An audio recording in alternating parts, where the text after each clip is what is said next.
ನಾಳೆ ನಾಡ್ದ ಮತ್ತೆ ನಾಳೆ ಬೆಳಗಾವಿ ಗ್ರಾಮಾಂತರದ ಸಮಾವೇಶ ಮತ್ತು ಸಾಯಂಕಾಲ 5 ಗಂಟೆಗೆ ಮುನವಳ್ಳಿಯಲ್ಲಿ ಸವದತ್ತಿ ವಿಧಾನಸಭಾ ಕ್ಷೇತ್ರಕ್ಕೆ ಸಂಬಂಧಪಟ್ಟಂಥ ಬೃಹತ್ವಾದಂಥ ಸಮಾವೇಶ ಮಾಡ್ತಾ ಇದ್ವಿ. ಗೋಕಾಕ ಅರಬಾವಿಯಲ್ಲಿ ಈಗಾಗಲೇ ಸಮಾವೇಶಗಳು ಆಗಿದ್ದಾವೆ. ಈ ರೀತಿ ಮತ್ತು ಬೆಳಿಗ್ಗೆ ಚಾಯ್ ಪೇ ಚರ್ಚಾ ಆ ಕಾರ್ಯಕ್ರಮದ ಮುಖಾಂತರ ಇವತ್ತು ಭಾಳ ಒಂದು ನಾಗರಿಕರನ್ನ ಭೇಟಿಯಾಗುವಂಥದ್ದು ಭಾಳ ಒಂದು ಪರಿಣಾಮಕಾರಿಯಾದಂಥ ಒಂದು ಕಾರ್ಯಕ್ರಮ ಪ್ರತಿ ದಿವಸ ಬೆಳಿಗ್ಗೆ ನಡೀತಾ ಇದೆ. ಹೀಗಾಗಿ ಏನೊಂದು ಚುನಾವಣಾ ಪ್ರಚಾರದಲ್ಲಿ ಯಾವ ರೀತಿ ಹೆಜ್ಜೆಗಳು ಇಡಬೇಕೋ ಆ ಹೆಜ್ಜೆಗಳನ್ನು ಇಡ್ತಾ ಇದ್ದೇವೆ. ಅದಕ್ಕಾಗಿ ಇವತ್ತು ಮಾಧ್ಯಮದ ಒಂದು ವಿಭಾಗ ಇಲ್ಲೇನೋ ಒಂದು ಪ್ರಾರಂಭ ಆಗಿದೆ. ಇದು ಚುನಾವಣಾ ಸಂದರ್ಭದಲ್ಲಿ ಇದೊಂದು ಮಹತ್ವದ ಒಂದು ಹೆಜ್ಜೆ ಅಂತ ನಾನು ತಿಳ್ಕೊಂಡಿದ್ದೀನಿ. ಯಾಕಂದರೆ ಇವತ್ತು ನಾವೇನು ಸಭೆ ಸಮಾರಂಭಗಳನ್ನು ಮಾಡಿದಾಗ ಅದರ ಒಂದು ಸುದ್ದಿ, ಅದರ ಒಂದು ಮಾಹಿತಿ ಇವತ್ತು ಮಹಾಜನತೆಗೆ ಹೋಗಬೇಕು. ನಾವು ಇವತ್ತು ಯಾವುದೋ ಸವದತ್ತಿಗೆ ಹೋದ್ರೆ ಸವದತ್ತಿ ಭಾಗದ ಜನರಿಗೆ ನಾವು ಹೋಗಿರ್ತೀವಿ. ಬೆಳಗಾವಿ ಗ್ರಾಮಾಂತರಕ್ಕೆ ಹೋದಾಗ ಬೆಳಗಾವಿ ಗ್ರಾಮಾಂತರ ಅಲ್ಲಿ ಜನರಿಗೆ ಸುದ್ದಿ ಇರ್ತದೆ. ಆದರೆ ಅಲ್ಲಿ ಒಂದು ಸಭೆ ಆದರೆ, ಅಲ್ಲಿ ಒಂದು ಸಮಾವೇಶ ಆದರೆ ಅದು ಇಡೀ ಬೆಳಗಾವಿ ಲೋಕಸಭಾ ಕ್ಷೇತ್ರದ ಜನರಿಗೆ ಮತದಾರರಿಗೆ ತಲುಪಬೇಕಂದ್ರೆ ಅದರ ಮಾಧ್ಯಮವೇ ಒಂದು ಅದರ ತಲುಪುವಂಥ ಒಂದು ಯಂತ್ರ, ಒಂದು ಅದಕ್ಕೊಂದು ಪೂರಕವಾದಂಥ ಒಂದು ಕೆಲಸ ಮಾಡುವಂಥದ್ದು ಮಾಧ್ಯಮ.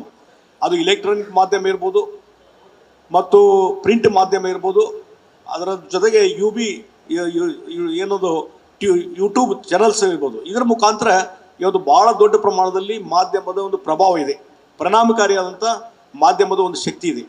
ಹೀಗಾಗಿ ಮತದಾರರು ಮತ್ತು ನಮ್ಮ ಮಧ್ಯದಲ್ಲಿ ಪಕ್ಷ ಮತ್ತು ಸ್ಪರ್ಧಿ ಮಾಡುವಂಥ ನವೀನ ಅಭ್ಯರ್ಥಿಗಳಿದ್ದಾರೆ. ಇದರ ನಡುವೆ ಕೊಂಡಿರುವಂಥದ್ದು ಮಾಧ್ಯಮದ ಒಂದು ಪ್ರಮುಖವಾದಂಥ ಜವಾಬ್ದಾರಿ. ಅದು ಪರಿಣಾಮಕಾರಿಯಾಗಿ ಕೆಲಸ ಆಗ್ತದೆ. ಆ ಹಿನ್ನೆಲೆಯಲ್ಲಿ ಇವತ್ತು ಮಾಧ್ಯಮಕ್ಕೆ ಎಲ್ಲ ರೀತಿಯಾದಂಥ ಮಾಹಿತಿಗಳನ್ನು ಕೊಡುವಂಥದ್ದು ಮತ್ತು ಎಲ್ಲೆಲ್ಲಿ ಕ್ಯಾಂಪೇನ್ ನಡೀತಾ ಅದ್ರ ಬಗ್ಗೆ ಹೆಚ್ಚಿನ ರೀತಿ ಪರಿಣಾಮಕಾರಿ ಕೆಲಸ ಕಾರ್ಯಗಳು ಮಾಡುವಂಥದ್ದು, ಮಾಧ್ಯಮದ ಎಲ್ಲ ವಿಚಾರವನ್ನು ತಿಳಿಸುವಂಥದ್ದು. ಇದಕ್ಕೆ ಇವತ್ತು ಇಲ್ಲಿ ಮಾಧ್ಯಮ ಕೇಂದ್ರ ಅನ್ನುವಂಥದ್ದನ್ನು ಇವತ್ತು ಪ್ರಾರಂಭ ಮಾಡಿ ಇದರ ಮುಖಾಂತರ ಇವತ್ತು ಹಲವಾರು ವಿಚಾರಗಳನ್ನು ಹಂಚಿಕೊಳ್ಳುವಂಥದ್ದು ಆಗಲಿ ಸಾಧ್ಯತೆ. ಇವತ್ತು ಎಲ್ಲ ಮುಖಂಡರು ಇವತ್ತು ಇಡೀ ಲೋಕಸಭಾ ಕ್ಷೇತ್ರದಲ್ಲಿ ಎಲ್ಲೆಲ್ಲಿ ಕೆಲಸ ಮಾಡ್ತಾ ಇದ್ದೇವೆ. ಭಾಳ ದೊಡ್ಡ ಪ್ರಮಾಣದಲ್ಲಿ ನಮ್ಮೆಲ್ಲ ನಾಯಕರು, ಜಿಲ್ಲಾ ನಾಯಕರು, ಅಲ್ಲಿದ್ದಂಥ ಬೂತ್ ಮಟ್ಟದ ಕಾರ್ಯಕರ್ತರು, ಅಭಿಮಾನಿಗಳು ಮತ್ತು ಪದಾಧಿಕಾರಿಗಳು ಎಲ್ಲರೂ ಸಹಕಾರ ಕೊಟ್ಟು ಭಾಳ ದೊಡ್ಡ ಪ್ರಮಾಣದಲ್ಲಿ ಕ್ಯಾಂಪೇನ್ದಲ್ಲಿ ತೊಡಗಿದ್ದಾರೆ. ಮತ್ತು ನನಗೆ ವಿಶ್ವಾಸ ಇದೆ ಈ ಚುನಾವಣೆಯಲ್ಲಿ 100ಕ್ಕೆ 100ರಷ್ಟು ಭಾರತೀಯ ಜನತಾ ಪಾರ್ಟಿ ಗೆದ್ದು ಬರ್ತದೆ. ಮತ್ತು ನಮ್ಮ ನಾಯಕರಾದಂಥ ನರೇಂದ್ರ ಮೋದಿಯವರು 3ನೇ ಬಾರಿ ಪ್ರಧಾನಮಂತ್ರಿ ಆಗುವಂಥದ್ದು ನಿಶ್ಚಿತ ಅನ್ನುವಂಥ ಮಾತನ್ನು ಈ ಸಂದರ್ಭದಲ್ಲಿ ನಾನು ಹೇಳ ಬಯಸ್ತಾ ಇದ್ದೇನೆ. ಆ ಹಿನ್ನೆಲೆಯಲ್ಲಿ ಇವೆಲ್ಲ ಕೆಲಸ ಕಾರ್ಯ ನಡೀತದೆ.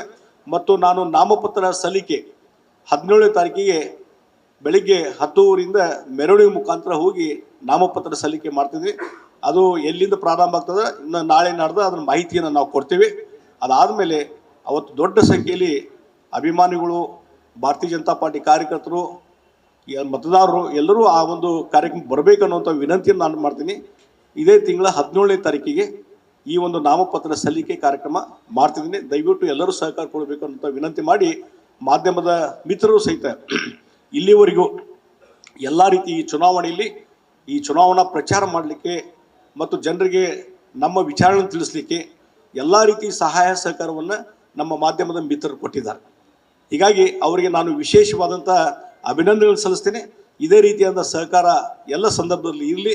ಮತ್ತು ನಿಮ್ಮ ಮುಖಾಂತರ ಈ ಬೆಳಗಾವಿ ಮಹಾಜನತೆಗೆ ನಾನು ವಿನಂತಿ ಮಾಡುವಂಥದ್ದು, ದಯವಿಟ್ಟು ಕಮಲ ಚಿಹ್ನೆಗೆ ಮತವನ್ನು ಕೊಡುವಂಥದ್ದು ಮತ್ತು ಅದರ ಮುಖಾಂತರ ನಮಗೆ ಆಶೀರ್ವಾದ ಮಾಡಿ ನರೇಂದ್ರ ಮೋದಿಜಿಯವ್ರನ್ನ 3ನೇ ಬಾರಿ ಪ್ರಧಾನಮಂತ್ರಿ ಮಾಡಲಿಕ್ಕೆ ಅವಕಾಶ ಕೊಡಬೇಕು ಅನ್ನುವಂಥದ್ದನ್ನು ನಾನು ಜನತೆಯಲ್ಲಿ ವಿನಂತಿ ಮಾಡ್ತೀನಿ.